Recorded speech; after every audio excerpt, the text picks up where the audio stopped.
James Tynion and Jorge Jimenez kick off Fear State properly as Batman returns to the City of Fear, filling his allies in on what Simon Saint and Scarecrow's plan is as he races to stop Peacekeeper 1 from killing any innocents. James Tynion finally gets Fear State underway, but despite being the first part of the story, it doesn't really add anything completely new to it. This really felt like James was worried people wouldn't pick up the Fear State Alpha book from last week, so a lot of the book was just reiterating some of the stuff that happened in that issue, setting up characters' motivations and just laying down what the deal is with the event and who the threats are. The only big real change came right at the end where James begins his divergence, and a pretty big divergence from Future State, with the inclusion of Peacekeeper X, a new character whose job it is to kill the crazed Peacekeeper 1. So I guess we have that element to look forward to within the story, and just yet another character who's getting involved in this already pretty packed story. I am still pretty disappointed that the issue just restated a lot of stuff that people who were already reading this event would have already known. Jorge Jimenez again does some just brilliant looking artwork, especially capturing the manic nature of Batman's trip at the beginning of the issue, as well as Peacekeeper 1's violent rampage through Gotham. The page with Scarecrow overlooking Gotham was so well set out on the page and has some really great poster potential as well, and the colours just popped off the page.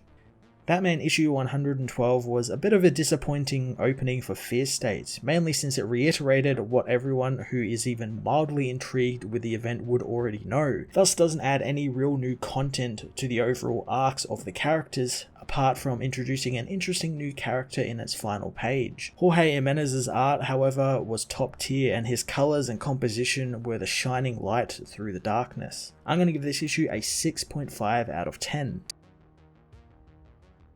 Batman issue 112 finds Simon Saint delivering a corny, late-night infomercial trying to sell Gotham on Saint Industries' hope for the city as the doped-up Batman claws his way out of Scarecrow's creepy asylum, continuing to lose his mind thanks to the villain's drugs and mind control tech. Simon meanwhile continues to act the good son of Gotham and how he wants to help save the city from fear, which is where his Peacekeeper 1 and Magistrate program come into play. Batman makes it to his Batmobile, freaking out again as Scarecrow performs one final jump scare on the Dark Knight. Batman gets his mind back, allowing him to race back into the city that now believes him dead, unable to contact any of his friends. Saint meanwhile continues to try and reassure the city his Magistrate program is what Gotham needs and the right tool the city needs to solve crises. The man, however, is stuck in his own brain, but is pulled out of it as the vomiting begins again, bringing him back into his stark reality that is his prized Peacekeeper 1 going rogue, causing him to angrily demand his men continue to push into Alleytown and bring Gotham peace. The crazed Peacekeeper meanwhile heads into the city, continuing to rant about the voices in his head and what he sees, and soon it all boils over as he begins seeing the innocents on the street as Joker-infected ghouls, prompting him to begin his attack, thinking that he is saving Gotham. Batman meanwhile heads to the clock tower where Cassandra Cain gets the drop on him, easily taking the weakened hero down, as the other women find it surprising he is alive. Bruce asks why they are so shocked he's alive, so Barbara says he's been gone for 12 hours, and in that time, the Magistrate have blacked out all city communication and proclaimed him dead. She shows him the anti-Oracle and how one hacker has managed to take down all of Barb's systems, spreading fear through the ranks of the people of the city. Batman wants to deal with Peacekeeper and partner with Ghostmaker to deal with the threat, but the anti-hero lets on the Insanity Collective are somewhat safe in Queen Ivy's lush underground kingdom. In the Underground Eden, Ghostmaker has learned that Ivy can, if she wants, collapse the entire Gotham in on itself on a whim, thanks to all her roots going through the bedrock, but luckily Gardner and Harley have a plan to prevent that from actually happening, although Ghostmaker doesn't put much faith in their plan. Batman wants Ghostmaker to help him deal with Peacekeeper as the hero fills the team in on Scarecrow using tech instead of full fear toxin, wanting to push the city right over the edge, and it is working thanks to the people terrified to leave their homes, boarding up their houses and waiting. Scarecrow arrives in the city, wanting to finally begin his fear state as Simon meanwhile enacts his fail-safes, beginning his tests on his assistant Ricardo and installing a few more prosthetics to the ex-soldier, turning him into Peacekeeper X, the one-man killing machine who will not only bring about a new Gotham, but kill Peacekeeper 1 while he's at it.